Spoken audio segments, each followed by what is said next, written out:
office. So wow, kukulangin pa talaga yung ipinalimos niya sa mga taon niya para sa jet fuel. Hindi lang 4-star, 3-star, 2-star, 1-star hotel, 5-star hotel. Magastos po ang resource person natin. Ngayon lang ako nakaranas na mayroong inimbita 2 beses, sinabina na ng Senado, tapos ang sagot ay paunlakan ko pero ito ang mga kondisyon ko. May kondisyon. Tapos 17. Sabi ko nga, dinaig pa yung 10 utos ng Diyos. Out of this world kung ilarawan ni Senator Risa Hontiveros ang kumakalat ngayon sa social media na umano'y 17 kondisyon ni KOJC leader Pastor Quiboloy bago humarap sa Senado. Isa dito ay dapat umanong tanggalin ang takip sa mukha ng mga testigong haharap sa pagdinig at isapubliko ang kanilang pagkakilanlan. Wala rin umanong time limit sa pagtanong ni Quiboloy at pagsagot sa mga tanong. Kabilang pa sa kanya umanong hinihingi ay ang sagutin. Umano ng opisina ni Hontiveros ang lahat ng gastusin ni Quiboloy sa pagdalo sa investigasyon gaya ng private jet flight at parking sa Naya, pagkain na naayon sa kanyang diet requirements at accommodation fee sa 5-star hotel. Agad namang pinabulaanan ng kampo ng pastor ang umano'y mga kondisyon. As far as I am concerned, as a member of Pastor Quiboloy's legal team, no such demands were made or are being imposed upon the Senate, specifically the Committee of Sen. Risa Hontiveros with respect to the appearance of Pastor Quiboloy before the Senate. Samanta posible namang mapag-usapan sa susunod na pagdinig ang anggulo ng money laundering at maging ang pagkakatalaga kay dating Pangulong Rodrigo Duterte bilang Administrator ng Properties ng COEC. Can you mention some of that 17 conditions kung nakarating sa inyo po? Nakita ko lang po sa social media nila eh. Opo. Wala pa namang official na communication sila tungkol sa mga iyon or ilan or isa sa mga iyon. Sana nga hindi totoo eh. Kaya lang pinamumudmud talaga nila. Salamat. So halimbawa, ang pamagat ng 17 ay sets of conditions for Pastor Apollo C. Quiboloy to attend Risa Hontiveros' Senate hearing. Number 1, unmask and show the full faces of your witnesses. No mask, no dark eyeglasses, no caps, bonnets, or head covering of any kind. Mga ganon. Oo. At marami pang iba, 16 pa. Ano dun yung para sa inyo pinaka-absurd maliban dun sa witnesses po? Well, yung buong set ng 17 o kung ilan man siya naging kasi yun na nga sabi ko kanina, ngayon lang ako nakaranas na mayroong inimbita 2 beses, sinabina na ng Senado, tapos ang sagot ay paunlakan ko pero ito ang mga kondisyon ko. May kondisyon. Tapos 17. Sabi ko nga, dinaig pa yung 10 utos ng Diyos. Isa pa ito, halimbawa, ang kanyang number 8 na condition, I retain the right to personally cross-examine your witnesses. That includes you, Madam Chair. No time limit. Yung mga resource persons nga sa hearing ay hindi pinapayagang i-interpellate ang isa't isa. Ang mga miyembro lang ng Senado ang nagtatanong sa resource persons. At lalong walang resource person na nagtatanong o nagko-cross-examine sa chair. At madalas, in the interest of time, kami mismong mga kapo-senador ay nag-o-observe ng time limit ayon sa facilitation ng chair. Ito sila, no time limit. So, talaga, out of this world. Huling halimbawa, number 14. All expenses incurred from this trip, yung kanya raw pagpunta rito na ang dami-daming kasama, malaki yung kanyang entourage. All expenses incurred from this trip, including private jet flight, back and forth, with parking in NAIA, food according to my dietary requirements, and fees for accommodation in a 5-star hotel for me and my party must be shouldered by your office. So wow, kukulangin pa talaga yung ipinalimos niya sa mga taon niya para sa jet fuel. Ito ngayon ay mayroong all expenses for that private jet flight. Merong pang food requirements at hindi lang 4-star, 3-star, 2-star, 1-star hotel, 5-star hotel. Magastos po ang resource person natin. So ma'am, kung halimbawang gano'n, magje-jet pala siya, kayo ba naniniwala or you have this feeling na nandito pa rin talaga si Quiboloy? Posibleng nandito pa rin siya sa mga inaasta niyang ganyan. So lalong walang dahilan na hindi siya magpresenta ng sarili niya dito sa Senado. ano ma'am yung, well, 4 pa lang yung nagsasign, no? Mm, And balita ko. kumbaga sa ano medyo mas meron kayong talagang fighting chance na eventually makahingi ng arrest order kay SP. Ma'am, kung halimbawang tomorrow, hindi talaga ma-beat yung required 8 signatures, paano po yung magiging takbo, yung susunod from your end, ma'am? Bukas ay ika-7 araw na mayroon ang aking kasama dito sa Senado mula nung una nilang minanifest ang kanilang objection na makabuo ng majority ng komite o 8 para mag-object ng sama-sama. Kung bukas ay hindi umusad mula sa 4 ngayon papunta dun sa 8 kailangan, ibig sabihin magsa-stand yung pag-cite ko in contempt kay Kibuloy at ifa-follow up ko kay SP na ipa-aresto na siya para dalhin dito para sa wakas humarap na sa Senado, sumagot na sa mga tanong tungkol sa kanya. Yung legal ano lang ma'am issue. Kasi yung direction din ng House, eto rin parang most likely papa-aresto nila si Kibuloy. Paano po yun? Parang coordination in the event na kailanganin. Walang coordination at wala ring coordination ang kailangan or maaring dapat dahil ang House ay may sarili nilang proseso, in fact sa ibang subject ng kanilang investigasyon at dito rin. Ang aming investigasyon naman dito ay nakatutok dun sa mga reklamo ng mga babae at menor de edad na victim survivor. So, magpapatuloy din lamang kami anuman ang mangyari at di mangyari sa House. Ma'am, for legal ano lang, anong tawag dito, picture. Kung sakaling mauna yung House at in the event na kunyari maaresto nga nila si Kibuloy, ang committee po ninyo ay magre-request from time to time para siya naman ay palipatin o pag-testifyin sa Senate. Ganun ba yun, ma'am? Posible po yun.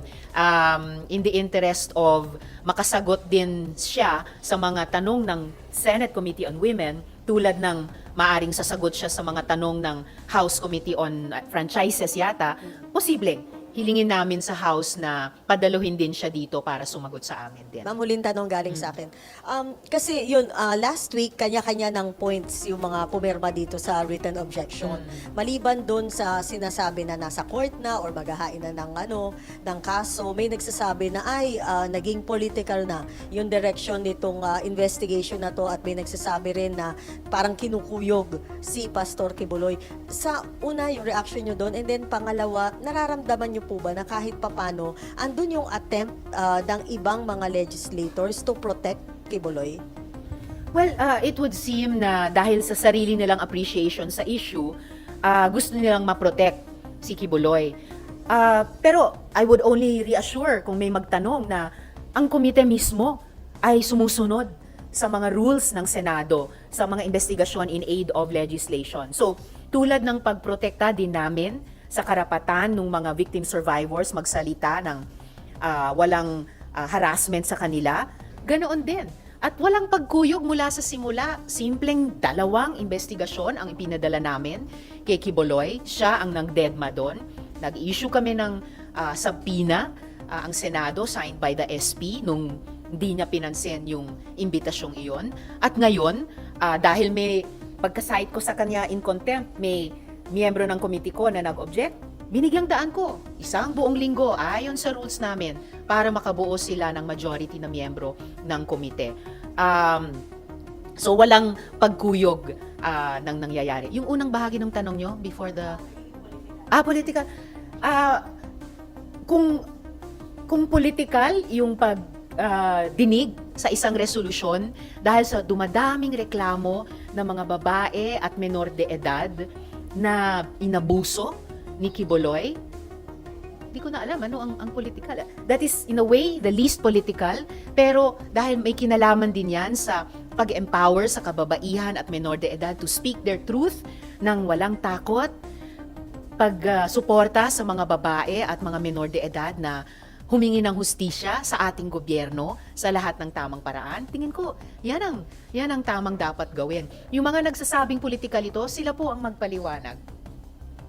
Okay, next, Marlon. Morning, ma'am. Ma'am, how do you follow up doon sa tanong ni Shea? How do you feel about that? Some of your colleagues are lawyering for Kibuloy on the basis of friendship, yung personal na relasyon. Effectively disregarding yung personal experiences ng mga victims ni Kibuloy. Well, I wouldn't call it lawyering, pero precisely. Kaya nung pagkatapos nag-object yung kasama ko sa hearing, nanawagan na ako sa lahat ng mga kasama ko, lalong-lalo na sa komite at sa Senado. Panoorin lang, basahin lang yung testimonies ng ating mga victim survivors. Yung mga babae, yung mga dating menor de edad na ngayon after many years talagang nagbuo ng lakas ng loob magsalita. At sana bilang Senado nila, lalo na ngayong buwan ng kababaihan, manindigan po tayo kasama nila.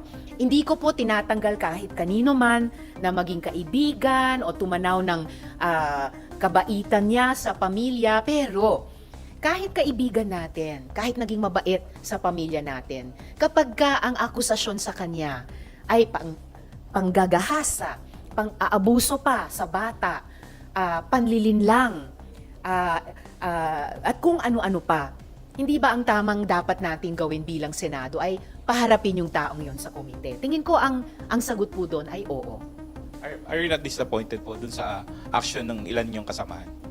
I can't say I'm disappointed kasi sa iba't ibang issue, madalas magkakaiba rin naman kami sa mga opinyon, at least sa simula.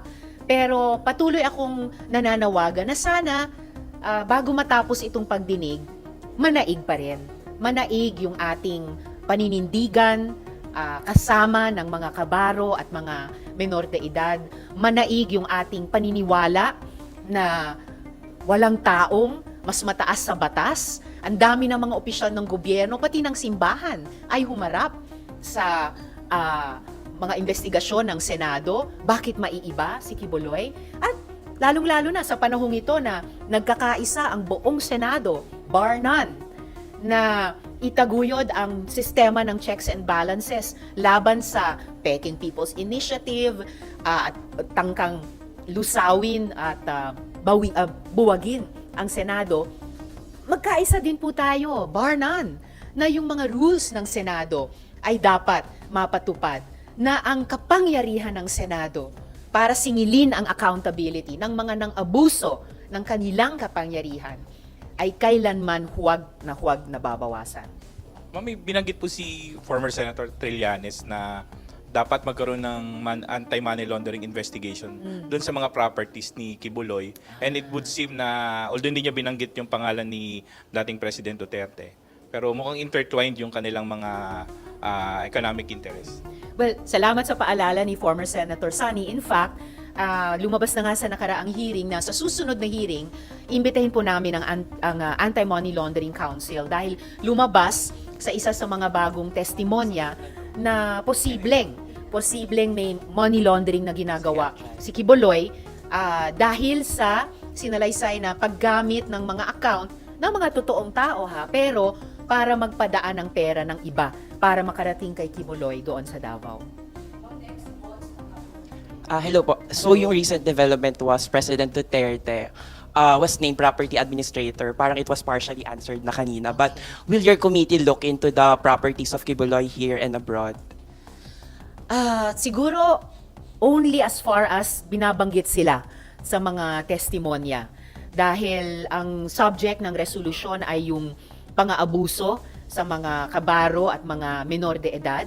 Pero tulad nung binanggit ni Ms. Reynita, yung pag-misuse ng mga bank accounts ng mga miyembro doon sa Singapore, kaya nabuksan yung pagpapaimbita sa Anti-Money Laundering Council para tignan ang posibleng economic abuse na ginagawa ni Quiboloy.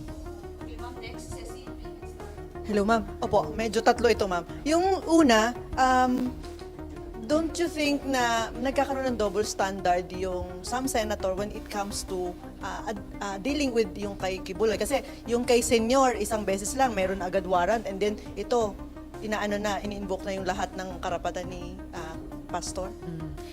Tingin ko nga dapat matutunan namin at magamit yung mga leksyon na natutunan namin nung investigasyon ng Senate Committee on Public Safety at joint with Senate Committee on Women doon sa investigasyon kay Senyor Aguila.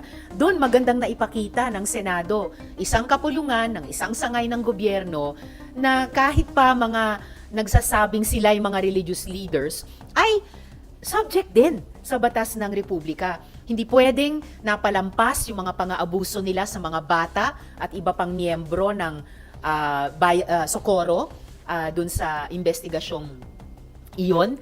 At yun na nga, tulad nung pagharap ng ibang mga religious leaders dati sa mga Senate investigation, ay obligado. Tulad nung nangyari dun sa Socorro investigation, obligado rin si Quiboloy na humarap dito sa aming komite. Maganda kung nagiging consistent kami over time, investigation to investigation.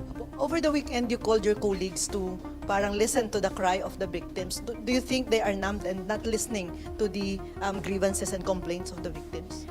I think wala akong kasamang senador na numb o manhid.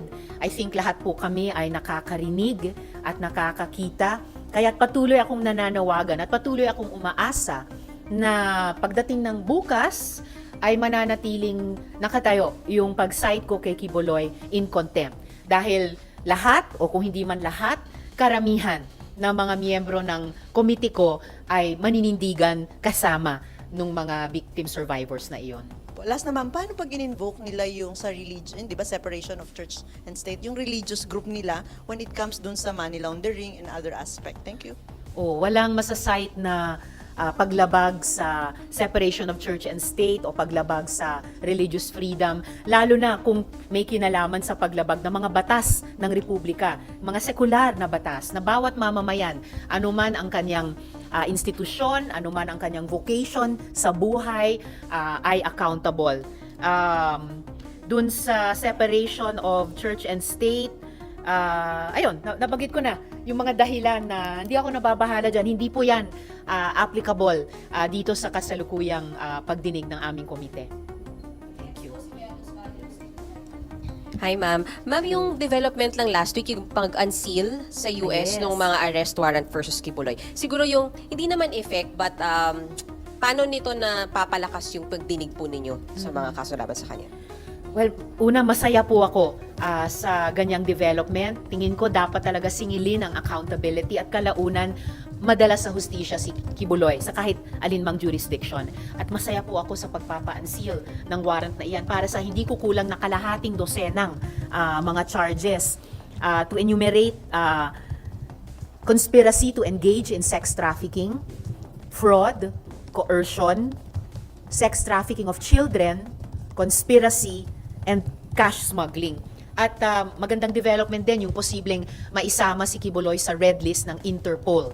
Ibig sabihin, hindi na lamang yung law enforcement partners ng US na Federal Bureau of Investigation, hindi na lamang ang Philippine National Police o ang OSAA mismo kung umabot sa pag-i-issue ng Senado ng warrant, kung manatiling nakatayo yung citing ko of in contempt ni Quiboloy.